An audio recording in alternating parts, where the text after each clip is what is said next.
Hi friends, welcome to Pratap Jit. നമ്മുടെ ഇന്നത്തെ വീഡിയോയിൽ നമ്മളൊരു ടാബിനെയാണ് പരിചയപ്പെടുത്താൻ പോകുന്നത്.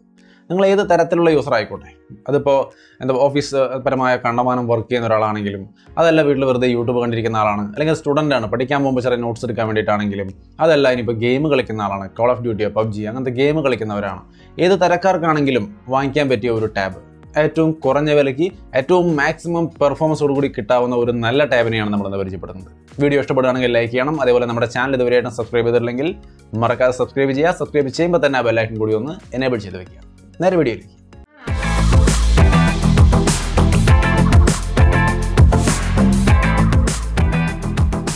ഹായ്, അപ്പോൾ നമുക്ക് ഏറ്റവും കുറഞ്ഞ വിലയ്ക്ക് കിട്ടാവുന്ന ഏറ്റവും പ്രൊഡക്ടിവിറ്റി കൂടിയ ഒരു നല്ല ടാബ്. എന്നെ സംബന്ധിച്ച് ആ ഒരു ടാബ് ഇപ്പോൾ എൻ്റെ പ്രൈമറി ടാബായിട്ടിരിക്കുന്ന iPad 6th ജനറേഷനാണ്.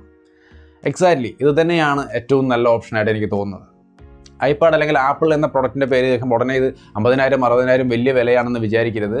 നമുക്കിപ്പോൾ ഈ ഒരു പ്രൊഡക്റ്റിൻ്റെ ഏറ്റവും കുറഞ്ഞ വില, അടുത്ത കാലത്ത് ഓഫറിൽ വന്ന വില എന്ന് പറയുന്നത് 19,000 സംതിങ് ആണ്. എന്ന് വെച്ചാൽ മറ്റ് പല നല്ല ലാപ്ടോപ്പുകൾ, നമ്മൾ ഈ ഒരു റേഞ്ചിൽ പല ലാപ്ടോപ്പുകളും അതേപോലെ പല ബ്രാൻഡുകളുടെയും ടാബുകളും നമുക്ക് ഈ ഒരു റേഞ്ചിൽ കിട്ടുന്നുണ്ട്. എന്നാൽ അതിനേക്കാളൊക്കെ മികച്ച പെർഫോമൻസ് തരുന്ന, അതിനേക്കാളൊക്കെ കൂടുതൽ പ്രൊഡക്ടിവിറ്റി ഉള്ള, നമുക്ക് ഗ്യാരണ്ടി പറയാവുന്ന ഒരു പെർഫോമൻസ് ഉള്ള ഒരു iPad ആണത്. ആദ്യം നമുക്ക് ഇതിൻ്റെ കുറച്ച് സ്പെസിഫിക്കേഷൻ എന്ന് പറയാം. എന്നിട്ട് ഞാൻ എന്തുകൊണ്ട് ഇത് മറ്റുള്ളതിനെ അപേക്ഷിച്ച് ബെറ്റർ ആവുന്നുള്ള കാര്യവും പറയാം. 9.7 ഇഞ്ച് റെറ്റിന ഡിസ്പ്ലേ ആണ്. ഈ ഡിസ്പ്ലേ LCD ഡിസ്പ്ലേ ആണ്. റെസൊല്യൂഷൻ 2048x1566, 264 പിക്സൽ പെർ ഇഞ്ചാണ്. നമ്മുടെ iPhone 6, 6s ആ ഫോണുകളിലേക്ക് ഒരു ക്വാളിറ്റിയാണ് നമുക്ക് കിട്ടുക. നോൺ ലാമിനേറ്റഡ് ആണ്. iPad Pro ആണെങ്കിൽ ലാമിനേറ്റഡ് ആയിരിക്കും, ഇവിടെ നോൺ ലാമിനേറ്റഡ് ആണ് വരുന്നത്. A10 ഫ്യൂഷൻ ചിപ്സെറ്റ് ആണ്. 2.34 GHz ക്ലോക്ക് സ്പീഡിലാണിത് വർക്ക് ചെയ്യുന്നത്. LPDDR4 2GB റാമും 32GB സ്റ്റോറേജ് വരുന്നുണ്ട്. 128 GB സ്റ്റോറേജ് വരുന്നുണ്ട്. ടച്ച് ഐഡിയും കാര്യങ്ങളൊക്കെ ഉണ്ട്. 8 മെഗാപിക്സലിൻ്റെ മെയിൻ ക്യാമറയുണ്ട്. 1.2 മെഗാപിക്സൽ ഫ്രണ്ട് ക്യാമറ വരുന്നുണ്ട്. 10 അവർ വരെ ബാറ്ററി ലൈഫ് നമുക്ക് കിട്ടും. 2 സ്പീക്കർ, ഡുവൽ സ്പീക്കർ ഉണ്ട്. അതേപോലെ ലൈറ്റ്നിങ് കണക്ടറാണ്, ചാർജിങ്ങിനും മറ്റ് ആക്സസറികൾക്കും വേണ്ടി ഉപയോഗിക്കാൻ പറ്റുക. 3.5mm ഹെഡ്ഫോൺ ജാക്കും ഈ ഫോണിൻ്റെ ഡിസൈനിൻ്റെ ഭാഗത്ത് വരുന്നുണ്ട്. അപ്പോൾ ഇത്രയും കാര്യങ്ങളാണ് നമുക്ക് iPad 6th ജനറേഷൻ്റെ പ്രധാനപ്പെട്ട സ്പെസിഫിക്കേഷൻ എന്ന് പറയുന്നത്. ഇനി എന്തുകൊണ്ട് ഈ iPad 6th ജനറേഷൻ ഇത്രയധികം സ്പെഷ്യൽ ആവുന്നു എന്ന് നോക്കിക്കഴിഞ്ഞാൽ, 20,000 രൂപയ്ക്ക് ഞാൻ വേറെ ടാബുകളൊക്കെ എടുത്തിട്ടുണ്ട്. സാംസങ് ടാബും മറ്റ് ടാബുകളൊക്കെ നമ്മളെടുത്ത് യൂസ് ചെയ്യുന്ന ഒരാളാണ്. ഇപ്പോൾ റീസെൻ്റായിട്ട് ഞാൻ ഒരു ജസ്റ്റ് ബ്രൗസിങ്, നമുക്ക് സാംസങ് ടാബൊക്കെ എടുക്കുമ്പോൾ നമുക്ക് അറിയാം മിനിമം ബ്രൗസിങ്ങിന് മാത്രമേ പറ്റുള്ളൂ എന്ന് അറിഞ്ഞുകൊണ്ട് തന്നെയാണ് എടുക്കുന്നത്. ഗാലക്സി ടാബ് ഒക്കെ നമുക്ക് ബ്രൗസിങ്ങിന് വേണ്ടി മാത്രം എടുത്തതാണ്. പക്ഷേ അതിന് മാത്രമേ പറ്റുള്ളൂ. അതല്ലാതെ കൂടുതൽ ആപ്ലിക്കേഷനുകളോ അല്ലെങ്കിൽ ഗെയിമുകളോ ഇൻസ്റ്റാൾ ചെയ്താൽ ഉറപ്പായിട്ടും നന്നായിട്ട് തന്നെ ഹാങ് ആവും. വേറെ വലിയ മൾട്ടി ടാസ്കിംഗ് ഒന്നും നമുക്ക് പ്രതീക്ഷിക്കാൻ നിവൃത്തിയില്ല. അപ്പോൾ അത്തരത്തിലുള്ള ടാബുകൾ അല്ലെങ്കിൽ ലാപ്പുകൾ എടുത്താലും നമുക്ക് ഒരു ആവറേജ് പെർഫോമൻസ് തന്നെ കിട്ടുള്ളൂ. ആ ഒരു ഘട്ടത്തിലാണ് ഈ ഓഫറിലാണെങ്കിലും നമുക്ക് 20,000 രൂപയ്ക്ക് കിട്ടാവുന്ന ഈ iPad 6th ജനറേഷൻ്റെ പ്രാധാന്യം കൂടുന്നു. കാരണം ഇതിൻ്റെ ബ്രൗസിങ് എക്സ്പീരിയൻസ്, ഒന്നാമത്തെ കാര്യം അത് തന്നെയാണ്. നിങ്ങൾക്ക് ഇവിടെ കാണാം, നല്ല ഒരു ഡെസ്ക്ടോപ്പ് സ്റ്റൈൽ ബ്രൗസിങ് നമുക്ക് ഇതിനകത്ത് കിട്ടും. വളരെ ഫ്ലോലെസ്സായി, വളരെ എന്താ പറയുക, ഒരു തരത്തിലുള്ള ഇഷ്യൂസും ഇല്ലാതെ ലാഗും ഇല്ലാതെ നമുക്ക് എങ്ങനെ വേണമെങ്കിലും നമുക്ക് ഈസി ആയിട്ട് ബ്രൗസ് ചെയ്യാം. ഡൗൺലോഡിങ്ങിൻ്റെ ഓപ്ഷൻസ് ഉണ്ട്, ഹാർഡ് ഡ്രൈവ് പോലുള്ള സംഭവങ്ങൾ കണക്ട് ചെയ്യാനുള്ള ഓപ്ഷൻസ് ഉണ്ട്. അപ്പോൾ സ്റ്റോറേജിലൊന്നും യാതൊരുവിധ ഇഷ്യൂസും ഇല്ല. നല്ല സ്മൂത്തായ ഒരു ഡെസ്ക്ടോപ്പ് ലൈക്ക് ബ്രൗസിങ് എക്സ്പീരിയൻസ് നമുക്ക് ഈ ടാബിൽ കിട്ടും. മെയിനായിട്ടും ടാബ് എടുക്കുന്ന ഒരുപാട് പേരുടെയും ഉദ്ദേശം നല്ല ബ്രൗസിങ് കിട്ടുക എന്നുള്ളത് തന്നെയായിരിക്കും. അപ്പോൾ ആ ഒരു നല്ല ബ്രൗസിങ് എക്സ്പീരിയൻസ് നമുക്ക് ഈ ഒരു iPadനകത്ത് സുഖമായിട്ട് കിട്ടും. അപ്പോൾ ഏറ്റവും വലിയ ഹൈലൈറ്റ് എന്ന് പറയുന്നത് നല്ല ബ്രൗസിങ്, അതിൻ്റെ ഒപ്പം തന്നെ മൾട്ടി ടാസ്കിങ് എന്ന് പറഞ്ഞാൽ പലതരത്തിലുള്ള ആപ്ലിക്കേഷനുകൾ നമുക്ക് ഒരേ സമയം യൂസ് ചെയ്യാനുള്ള ഒരു സെറ്റപ്പ് ഇതിനകത്തുണ്ട്. അതെന്ന് പറയുമ്പോൾ യാതൊരുവിധ ലാഗും ഇല്ലാതെയാണ് നമുക്ക് ആ ഒരു എക്സ്പീരിയൻസ് കിട്ടുന്നത് എന്നുള്ളതാണ് ഇതിൻ്റെ ഹൈലൈറ്റ്. നിങ്ങൾക്ക് ഇവിടെ കാണാം, നമ്മളിപ്പോൾ ബ്രൗസ് ചെയ്തുകൊണ്ടിരിക്കുകയാണ്. ഇങ്ങനെ ബ്രൗസ് ചെയ്യുന്നതിനിടയ്ക്ക് നമുക്ക് പെട്ടെന്ന് യൂട്യൂബ് കാണണം തോന്നി. നമ്മൾ താഴെ ഒന്ന് സ്വൈപ്പ് ചെയ്താൽ മുകളിലേക്ക് കയറി വരുന്ന ഐക്കണുകളിൽ നിന്ന് യൂട്യൂബ് എടുത്ത് നമുക്ക് സൈഡിലേക്ക് ആഡ് ചെയ്താൽ യൂട്യൂബ് അവിടെ വരും. വീണ്ടും നമുക്ക് വേറെ ഒരെണ്ണം കൂടി ആഡ് ചെയ്യാൻ തോന്നി, നമുക്ക് നേരെ നോട്ട് എടുക്കണം. അപ്പോൾ നമ്മൾ പേജ് എടുത്ത് സൈഡിലേക്ക് ആഡ് ചെയ്യാം. അതവിടെ നമുക്ക് കിട്ടി. ഇനി നമുക്ക് കുറച്ച് കഴിയുമ്പോൾ നമുക്ക് വേറെ എന്തെങ്കിലും ഒരു ആപ്ലിക്കേഷൻ കൂടി ഇതിനകത്തേക്ക് ആഡ് ചെയ്യാൻ തോന്നി, നമ്മളത് ആഡ് ചെയ്തു. മെയിൽ നമുക്ക് കാണണം, അപ്പോൾ ആ മെയിൽ ആഡ് ചെയ്തു. ഇങ്ങനെ എന്ത് വേണമെങ്കിലും നമുക്ക് എക്സ്ട്രാ നമ്മുടെ ബ്രൗസിംഗ് കൂടെ നടന്നുകൊണ്ടിരിക്കുന്നതിൻ്റെ ഇടയിൽ നമുക്ക് മറ്റ് ആപ്ലിക്കേഷനുകളൊക്കെ ഈസി ആയിട്ട് ഇതുപോലെ നമുക്ക് സൈഡിൽ കിട്ടുക മാത്രമല്ല, നമുക്കിത് താഴേക്ക് എടുത്തുകൊണ്ട് വേണമെങ്കിൽ ആപ്ലിക്കേഷനുകളെ മാറ്റി നമുക്ക് ഉപയോഗിക്കാനും സാധിക്കും. പോപ്പപ്പായിട്ട് ഉപയോഗിക്കണമെങ്കിൽ അത് ഉപയോഗിക്കാം, അതല്ലെങ്കിൽ ഇതുപോലെ സെറ്റ് ചെയ്ത് ഉപയോഗിക്കാം. മൾട്ടി ടാസ്കിങ് പലയിടത്തും പോസിബിൾ ആണ്. പക്ഷേ ഇത്രയും മൾട്ടി ടാസ്കിങ് നടക്കുന്നതിനിടയ്ക്കും യാതൊരുവിധ ലാഗിങ്ങോ അല്ലെങ്കിൽ ഹീറ്റിങ്ങോ അങ്ങനത്തെ യാതൊരുവിധ ഇഷ്യൂസും ഇല്ലാതെ വളരെ സ്മൂത്തായിട്ട് നമുക്ക് ഈ കാര്യങ്ങളെല്ലാം ഇതിനകത്ത് നടക്കുന്നുള്ളതാണ് ഇതിൻ്റെ ഏറ്റവും വലിയ ഹൈലൈറ്റ്. മറ്റേത് ടാബ് അല്ലെങ്കിൽ ലാപ്പൊക്കെ ഈ പ്രൈസ് റേഞ്ചിൽ എടുത്ത് നോക്കിയാലും നമുക്ക് ലാഗും പല പ്രശ്നങ്ങളും കാണാം. പക്ഷേ ഇതിനകത്ത് അത്തരത്തിലുള്ള യാതൊരു പ്രശ്നവുമില്ല. പെർഫോമൻസ് ഗ്രേറ്റ് എക്സ്പീരിയൻസ് ആണ്. പെർഫോമൻസിൻ്റെ കാര്യം പറയുമ്പോൾ തന്നെ മറ്റൊരു കാര്യം കൂടി പറയണം. ഗെയിമിങ് എങ്ങനെയുണ്ട്? ഒരു തരത്തിലുള്ള ഇഷ്യൂസും ഇല്ല. നമുക്ക് PUBG മാക്സിമം ലെവലിൽ സ്മൂത്തായിട്ട് നമുക്ക് കളിക്കാൻ പറ്റും. PUBG, കോൾ ഓഫ് ഡ്യൂട്ടി പോലുള്ള എല്ലാ ഗെയിമുകളും കളിക്കാം. അസ്ഫാൾട്ടോ എങ്ങനെ വേണമെങ്കിലും നമുക്ക് ഗെയിമും കളിക്കാം. യാതൊരു വിധ ഇഷ്യൂ ഇല്ല. വലിയ ഡിസ്പ്ലേയും കൂടിയാണ്, അതിൻ്റെ ഒരു സഹായം കൂടി നമുക്ക് കിട്ടുമെന്ന് മാത്രമല്ലാതെ ദോഷങ്ങളൊന്നും പറയാനില്ല. ഇൻറ്റേർണൽ സൗണ്ട് റെക്കോർഡിംഗ് ഉണ്ട്. അതുകൊണ്ട് തന്നെ ഗെയിം വേണമെങ്കിൽ റെക്കോർഡ് ചെയ്തെടുക്കുകയും ചെയ്യാം. അപ്പം നല്ലൊരു ഗെയിമിംഗ് എക്സ്പീരിയൻസ് നമുക്ക് ഈ ഒരു ഫോണിനകത്ത് കിട്ടും. ഗെയിമിങ്ങിൻ്റെ റിവ്യൂ നമ്മൾ സെപ്പറേറ്റ് ചെയ്തിട്ടുണ്ട്. വേണമെങ്കിൽ അതിൻ്റെ ലിങ്ക് ഡിസ്ക്രിപ്ഷനിൽ കൊടുക്കാം.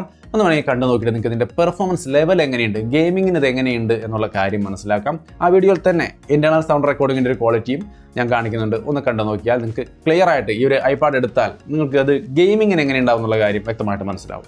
അപ്പോൾ iPad 6th ജനറേഷൻ്റെ ഗെയിമിംഗ് റിവ്യൂവിൻ്റെ ലിങ്ക് ഡിസ്ക്രിപ്ഷനിലുണ്ട്. അപ്പോൾ ഗെയിമിങ്ങും മൾട്ടി ടാസ്കിങ്, ബ്രൗസിംഗ് ഇതുപോലുള്ള എല്ലാ കാര്യങ്ങളും അതിൻ്റെ മാക്സിമം ലെവലിൽ നമുക്ക് ചെയ്യാം. യാതൊരു ഇഷ്യൂ ഇല്ല.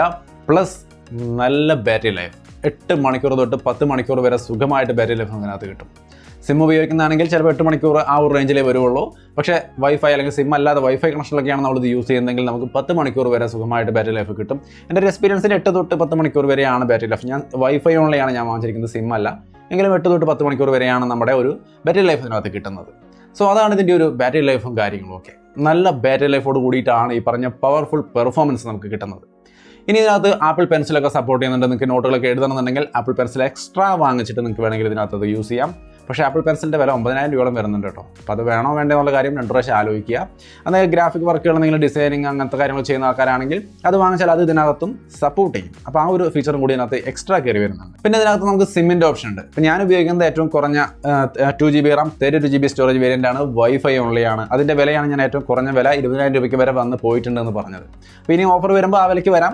പക്ഷേ നിങ്ങൾക്ക് വേണമെങ്കിൽ കൂടിയ വേരിയൻറ്റ് 128GB സ്റ്റോറേജ് എടുക്കാം, അല്ലെങ്കിൽ സിം ഉള്ള വേരിയൻറ്റ് എടുക്കാം. പക്ഷേ സിം ഉള്ള വേരിയൻറ്റ് എന്ന് പറയുമ്പോൾ കോൾ ചെയ്യാൻ പറ്റില്ല നമുക്ക് ഡാറ്റ യൂസേജിന് വേണ്ടിയിട്ട്. ഇപ്പോൾ നമ്മൾ പുറത്തേക്ക് പോകുമ്പോൾ വൈഫൈ എപ്പോഴും കിട്ടിക്കൊള്ളുന്നില്ല. അപ്പോൾ അങ്ങനെയുള്ള സാഹചര്യങ്ങളിൽ സിം ഇട്ടുകൊണ്ട് നമുക്ക് ഡാറ്റ കണക്ഷൻ ആ ഒരു രീതിയിൽ യൂസ് ചെയ്യാൻ വേണ്ടിയിട്ട് ആ സിം വേണമെങ്കിൽ ഇട്ട് യൂസ് ചെയ്യും. അപ്പോൾ ആ ഒരു കാര്യം പ്രത്യേകം മൈൻഡിൽ വയ്ക്കുക. അതാണ് ഇതിനകത്ത് വരുന്ന പ്രധാനപ്പെട്ട ഹൈലൈറ്റ്സ് എന്ന് പറയുന്നത്. അപ്പോൾ ടോട്ടലായിട്ട് നമ്മൾ ഈ iPad 6th ജനറേഷൻ നോക്കുമ്പോൾ ഒരു എക്സ്ട്രാ ബെനിഫിറ്റ് കൂടി വേറെയുണ്ട്. ഇത് 2018 വെർഷനാണ്. അതുകൊണ്ട് തന്നെ ഇനിയും അങ്ങോട്ട് 2-3 കൊല്ലത്തേക്ക് നല്ല രീതിയിൽ അപ്ഡേറ്റ് ഒക്കെ കിട്ടുന്ന, നല്ല രീതിയിൽ ഇതിൻ്റെ ആഫ്റ്റർ സെയിൽ സർവീസ് എന്ന് പറയുന്നത് ഈ ഒരു സോഫ്റ്റ്വെയർ അപ്ഡേറ്റിൻ്റെ കാര്യത്തിലുള്ള ആഫ്റ്റർ സെയിൽ സർവീസ് സൂപ്പറായിട്ട് നമുക്ക് കിട്ടും. അപ്പോൾ ആ കാര്യത്തിൽ ഒട്ടും മോശമല്ല എന്ന് നമുക്കറിയാം. പുതിയ നല്ല ഫീച്ചറുകൾ ഇനി വരാനിരിക്കുന്നു. അപ്പോൾ എന്തായാലും iPad 6th ജനറേഷൻ ഗംഭീര പെർഫോമൻസ് തരുന്ന ഏറ്റവും നല്ല വാല്യൂ ഫോർ മണി ആയിട്ട് എനിക്ക് തോന്നിയ ഒരു ബെസ്റ്റ് ബൈ ആയിട്ട് തോന്നിയ ഒരു നല്ല ടാബാണ്. മറ്റേത് ടാബായിട്ട് കമ്പയർ ചെയ്ത് നോക്കുമ്പോഴും എനിക്ക് ഏറ്റവും നല്ല ഓപ്ഷനായിട്ട് തോന്നുന്നത് ഇത് തന്നെയാണ്. മെയിനായിട്ട് നമ്മൾ ഓർത്ത് വെക്കേണ്ടുന്ന ഒരു 3 കാര്യം. ഒന്ന്, ഇതിൻ്റെ ക്യാമറ.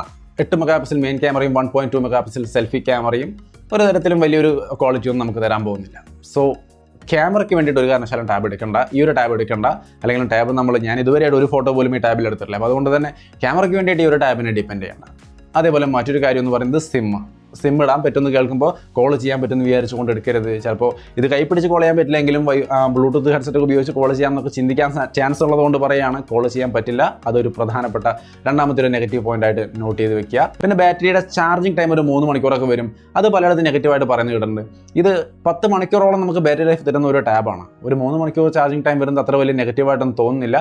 എങ്കിലും നമുക്ക് ഫാസ്റ്റ് ചാർജിങ് ഒക്കെ യൂസ് ചെയ്യുന്ന ആൾക്കാരാണ്. ഇപ്പോൾ ബുക്ക് ചാർജ് ഒക്കെ ഉപയോഗിക്കുന്നവരാണെങ്കിൽ ഇപ്പോൾ റീസെൻ്റായിട്ട് നമുക്കറിയാം X2 Pro 1/2 മണിക്കൂർ കൊണ്ട് ഫുൾ ചാർജ് ആവുന്ന ഒരു സംവിധാനം കണ്ടിട്ടുണ്ട്.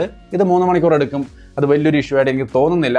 എങ്കിലും നല്ല ബാറ്ററി ലൈഫ് ഉള്ളത് കൊണ്ട് ഈ ഒരു ചാർജിങ് ടൈമിൻ്റെ കാര്യം ജസ്റ്റ് ഒന്ന് മെൻഷൻ ചെയ്യാണ്. 3 മണിക്കൂർ, ചിലപ്പോൾ അതിൽ കൂടുതലും എടുത്തേക്കും ഇതൊന്ന് ഫുള്ളായിട്ട് ചാർജ് ആവാം. അപ്പോൾ ഇത്രയുമാണ് പ്രധാനമായിട്ടും ഈ 2 കാര്യങ്ങളൊന്നും ഓർത്ത് വെച്ചാൽ അത് നെഗറ്റീവ് പോയിന്റ് ആയിട്ട് കണക്കാക്കാം. ബാക്കി എല്ലാം കൊണ്ടും 20,000 രൂപയ്ക്ക് ഒരു ബെസ്റ്റ് ബൈ എന്ന് ഞാൻ കണ്ണടച്ച് പറയുന്ന ഒരു ടാബാണ്. അതായത് നമ്മൾ പേഴ്സണലായിട്ട് യൂസ് ചെയ്തുകൊണ്ടിരിക്കുകയാണ്. അതുകൊണ്ട് തന്നെ ഈ പറഞ്ഞ കാര്യങ്ങളെല്ലാം എനിക്കൊരു 100% ഗ്യാരണ്ടിയും ഇതിൻ്റെ പെർഫോമൻസിൻ്റെ കാര്യത്തിൽ എനിക്ക് തരാൻ കഴിയും. അപ്പോൾ ഒരു നല്ല ടാബായിട്ട് എനിക്ക് തോന്നുന്നു. നിങ്ങളുടെ അഭിപ്രായം എങ്ങനെയാണ്? നിങ്ങൾ ആരെങ്കിലും ഇത് ഉപയോഗിക്കുന്ന ആൾക്കാരുണ്ടെങ്കിൽ നമ്മൾ പറഞ്ഞതിന് വ്യത്യസ്തമായിട്ട് എന്തെങ്കിലും പ്ലസോ മൈനസോ നിങ്ങൾക്ക് നോട്ടീസ് ചെയ്യാൻ സാധിച്ചിട്ടുണ്ടെങ്കിൽ തീർച്ചയായിട്ടും കമൻറ്റ് വഴി അതൊന്ന് ഷെയർ ചെയ്യുക. അപ്പോൾ തന്നെ കാണുന്ന സുഹൃത്തുക്കൾ കമൻറ്റ് കൂടി ഒന്ന് നോക്കുക. അപ്പോൾ ബാക്കിയുള്ളവരുടെ ഒപ്പീനിയൻ കൂടി നിങ്ങൾക്ക് മനസ്സിലാക്കാൻ വേണ്ടിയിട്ട് സാധിക്കും. പിന്നെ ഇതിൻ്റെ ആക്ച്വൽ പ്രൈസ് ഓഫറിൽ നമുക്ക് 20,000 രൂപയ്ക്ക് കിട്ടും. പക്ഷേ ആക്ച്വൽ പ്രൈസ് ഇപ്പോഴേക്ക് ഇത് 25,000 രൂപയാണ് ഏറ്റവും കുറഞ്ഞ ഈ 32GB സ്റ്റോറേജ് വേരിയൻറ്റിന് വരുന്നത്. ഓഫർ സമയത്തൊക്കെ വാങ്ങിക്കുകയാണെങ്കിലാണ് നമ്മൾ ഈ പറഞ്ഞ 20,000 രൂപ താഴെ നമുക്ക് ഈ ഒരു പ്രൊഡക്റ്റ് കിട്ടുക. അപ്പോൾ കഴിവതും ആ ഒരു സമയത്ത് തന്നെ വാങ്ങിക്കാൻ ശ്രമിക്കുക. അപ്പോൾ അതാണ് iPad 6th ജനറേഷനെ കുറിച്ച്, അല്ലെങ്കിൽ 20,000 രൂപ റേഞ്ചിൽ കിട്ടാവുന്ന ഏറ്റവും നല്ല ടാബ് എന്ന രീതിയിൽ ഞാൻ നോക്കി കാണുന്ന ഒരു ടാബിനെ കുറിച്ചുള്ള എൻ്റെ റിവ്യൂ. വീഡിയോ ഇഷ്ടപ്പെട്ടാൽ ലൈക്ക് ചെയ്യാം, അതുപോലെ ഷെയർ ചെയ്ത് കൊടുത്തൊക്കെ നമ്മളെ തീർച്ചയായിട്ടും എല്ലാവരും സപ്പോർട്ട് ചെയ്യുമെന്ന് വിചാരിക്കുന്നു. വീണ്ടും മറ്റൊരു വീഡിയോ ആയിട്ട് കാണാം. ബൈ.